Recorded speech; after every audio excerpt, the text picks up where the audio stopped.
Басымызға бақ қонып, ала қалап, бақытты бағалаған ол да ғажап, аспан асты жер үсті той қылып жүрген армысыз арма қазақ.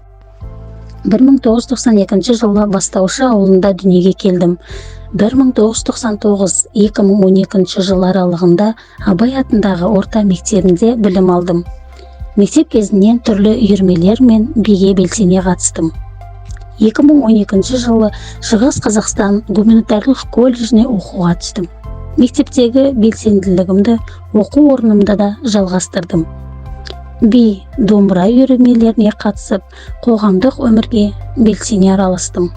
2014 жылы оқуымды тәмамдап, Әлия Молдағұлова атындағы орта мектебіне мұғалім болып орналастым.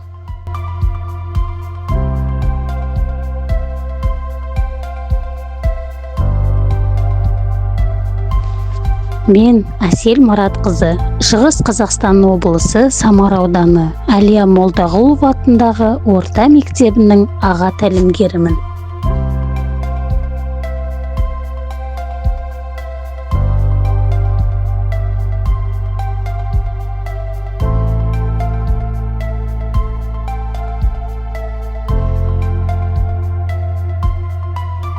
Менің тәлімгерлік ұстанымым баланың қабілетін дамыту, әр баланың қызығушылығына қарай бағыт беру, шығармашылық орта қалыптастыру, оқушылардың еркін ойлауына мүмкіндік жасау, көшбасшылық қасиетті дамыту, балаларды белсенді азамат болуға тәрбиелеу, жаңашылдыққа ұмтылу, заман талабына сай әдіс тәсілдерді қолдану.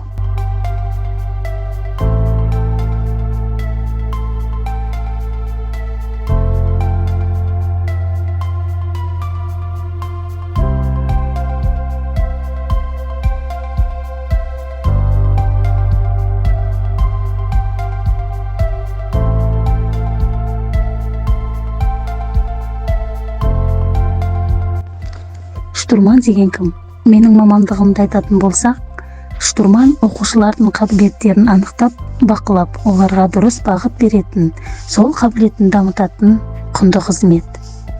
Мен қазіргі балалардың штурманымын деп есептеймін. Себебі мен аға тәлімгермін. Тәлімгер жол басшы деген сөзден шыққан. Қазіргі таңда өзін-өзі басқару ұйымы, жас ұлан, еріктілер және жас өспірімдер ұйымы. Менің міндетім оқушы отаншылдық сезімін ояту. Болашақта елімізге адами құндылықтардың барлық саласын бойына сіңірген таза, елжалды азамат керек деп санаймын.